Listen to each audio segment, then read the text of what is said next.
Hi, this is Beth Parker. I'm doing my school safe school audit presentation on Mays High School and USD 266 in Mays. Mays High is one of 3 high schools in the district, and it's a suburban district northwest of Wichita, Kansas. Mays High has been open since the early 19 teens and was the only high school there until 2009 when it was over capacity. It was at 2,100 students, and at that time, Mays South High School was opened in 2009.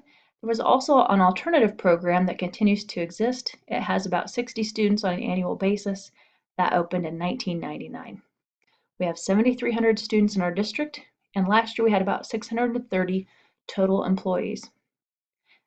The district is really not all that big geographically. It's 42 square miles. You see a map over on the left. The red horizontal line represents the distinction between the Mays and rural the Mays city limits and rural areas that are above or north of the line, and below that is Wichita city limits. About 80% of our student body comes from that area south of that red line. The pink and the green areas mark our school boundaries that determine where our secondary students go for placement. The district has changed in its demographics since the mid-teens and early 2000s, and I've got some of those represented here. All of my demographics information for this presentation came from the American Fact Finder and U.S. Census Bureau websites, with the American Community Survey from 2015 being used, as well as 2016 estimates. And for the school data, I used the USD 266 website as well as the K-12 report for Mays from the KSDE website. Some of the things I'd like to point out on this page are the difference in the populations. I utilize both cities since we represent both within the district, and you can see a stark difference there between those two populations. Some others are the median household income. There's a difference there of roughly 25,000. And then also the poverty level, difference of about 10%. By race, it's kind of like Kansas. So the majority are Caucasian. The next highest group is Hispanic. In Wichita, the 63.5% of the people are Caucasian and 16% are Hispanic. In Mays, or the red section, that difference is 86%, and then about 7.5% of Hispanic and Latino in Mays, and then all those other races and subgroups are smaller. Those demographics are representative of what we have at Mays High School. You see that over in the pie chart on the right, 76% of the student body are Caucasian, 12.8% are Hispanic, and so on from there. Last year, there were 1,369 students. Half were male and half were female. The free and reduced lunch number is worth pointing out. The disparity to our historical data, about 10 to 15 years ago, that number was around 8%. So as we have seen urban sprawl move towards Mays, our free and reduced lunch has increased with the increase in subsidized housing. And so that has created some unique challenges for especially some of our long-term staff, but they've done a really nice job of changing some teaching strategies and building relationships to help with that. And there you also see our special education numbers as well as our staff numbers. I chose Mays High because I've worked there for the last 11 years and feel like I know its strengths and also its areas of concern. Mays High has been in several buildings within the district.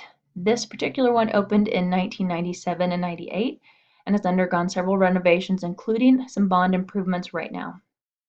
It was already large, with over 300,000 square feet, and now we're adding on about 50,000 square feet more.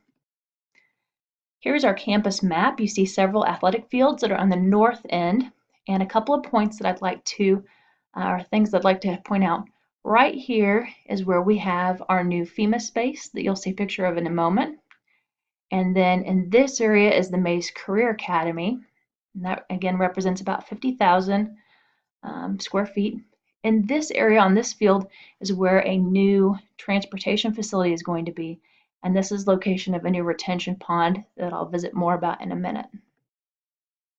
So those recent bond issue improvements, that bond issue was passed in 2015, include a lot of facility upgrades on the athletic fields. We turfed the baseball, softball, and soccer fields. We improved the seating of the soccer and football fields, and also improved the lighting. At the football field, we moved that whole set of bleachers forward by about 30 feet, and that eliminated then 30-foot sidewalk that allowed a lot of people little kids to play football, kids to horse around, just be very distracting during the games. So reduced some discipline issues, improved safety, and also improved the viewing of the game. Also built a new press box, resurfaced the track, added LED lighting. So that's been a very worthwhile experience so far. This fall, we've opened up new outside locker rooms at both high schools, and this has definitely improved the safety and security at halftime and after the game, as we're not trying to move the football players and coaches through a largely congested area. The athletic entrance at the gymnasiums at the high school also received an addition, and that increased the concession stand storage and conference room space. It also added a new ticket booth that you see over there on the left. Mays High School is the largest building in the district, but it was the only one that did not have FEMA shelter. So that was a big issue for the bond issue, or the big reason for the bond issue back in 2015, and I think a primary reason that it passed. With that money, we were able to create 2 FEMA spaces. The one on the left is a multi-purpose room used every day for adaptive PE courses, for batting practice during the spring, and a variety of other uses. That holds about 800 students during emergencies. At the Mays Career Academy at the south end of the building, while they have a lot of really nice new features for their programs that they'll open soon in January, we did also harden spaces there for 1,200 students during emergency. So we have 2,000 people that can fit into those FEMA spaces during emergencies. The cost of those 2 projects together was around $12.1 million. Other things to note, there's a picture over there on the right of that new lobby in front of the gymnasiums, and on the left, we improved the traffic flow and the countertop space around the front office. There were some openings there that people were allowed to get to that always created worry if someone were to come in that was upset. Not with the bond issue or not new construction, but some things that I like to point out that just help improve the culture and dynamics of the school. We have an art and action class, and you see several of their contributions there on the screen. Some other unique features. Over there on the left, we have lots of signs over every hallway, and you can see that they point to either science, math, fine arts. They all have distinctions pointing to the subject areas. There's other signage in the building as well. One area that I'd like to see us improve on is to make sure that that is being mindful of our ESOL population and their families. On the right, you see 2 pictures of the industrial arts areas. Those were recently renovated with that bond money for their use in the Mays Career Academy, so they will be certification programs as we work with Wichita Area Technical College. Safety has always been very important at Mays. We have over 100 security cameras in that building. Every classroom has a map directing to tornado and fire exits. And then in the middle, you see a district crisis folder. Every staff member has this located near a door or desk, and these were passed out a couple of years ago. It details everything that a person would want to know in case of any kind of emergency. So active shooter, fire, tornado, earthquake, and so on.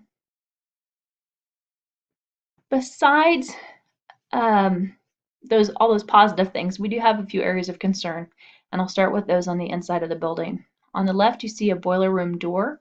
There is not a lock on that door, and that's been noted previously by district leadership, and it still has not changed. So I'm not sure what the reason for that not being locked at this point is, but I was able to access that and go into places of the building that I had never chosen to explore before in 11 years and really had no business being in there. On the right, you see 2 storage areas. These are either empty classrooms or kind of nooks and crannies that we have. Those should always be locked, as well as any unused spaces such as practice rooms. A few other things to note. We do have a few doors that don't close under their own power.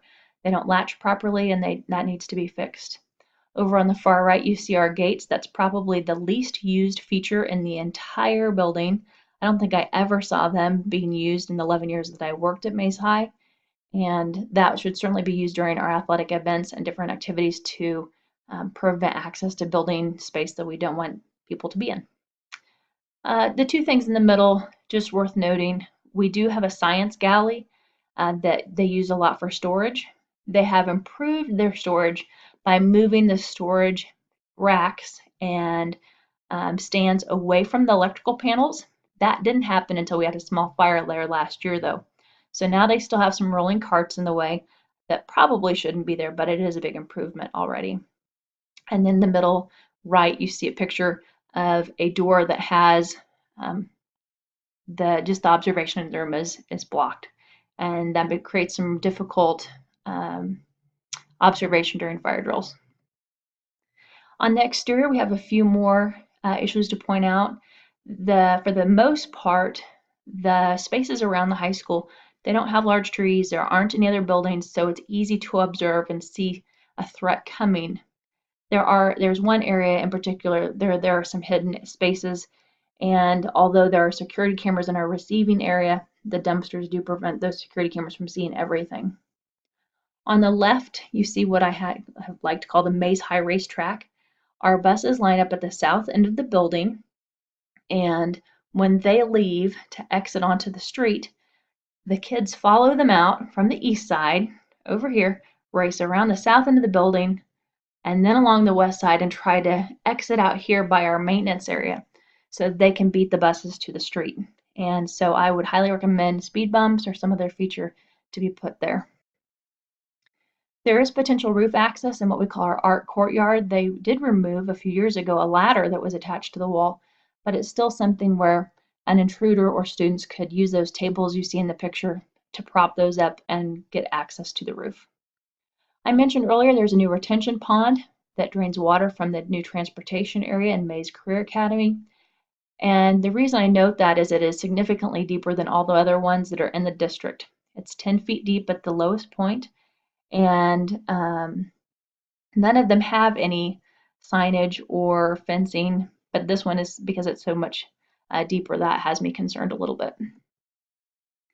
I also noted that there's additional need for some obstructions in front of large banks of windows where someone could put their vehicle through there. There were bollards in front of that gymnasium entrance on the right until they added on the new space, and those were not returned. On the right, you see a map of Mays High School. You can see that it is a large building and has a lot of access points. That is one of the negative things, unfortunately, about the building. And I would recommend that we increase signage on the outside of the building to direct traffic to the front office, which is down here. The driveway is clear over here. Again, I would lock spaces that are not being used. There is high congestion at time with the number of students that we have, and so increase the hallway supervision as well. Public opinion has been difficult, but I think it's improving.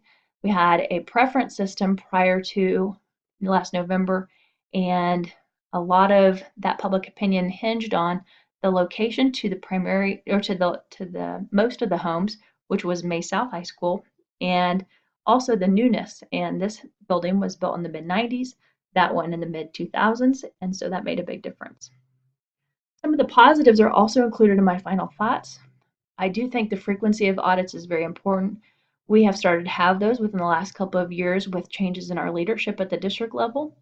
One thing that I would recommend doing, though, is having more follow-up by building administration, maybe assign someone to go through once every 9 weeks through the highlighted areas where there are needs and ensure that those are being taken care of. I also think it's very important that we hire reliable staff, offer proper training, have strong management, but also use management systems, whether that's preventative maintenance management, work order, tracking tools. All of those things are important to make such a large facility function well and look nice and be free of lots of repairs. And then finally, the last thing is to carefully monitor the capital outlay budget and plan for several years in advance so that you know what kind of repairs unexpected repairs could be covered if needed. So thanks a lot for listening. I enjoyed working on this project, and I look forward to looking at all of yours as well.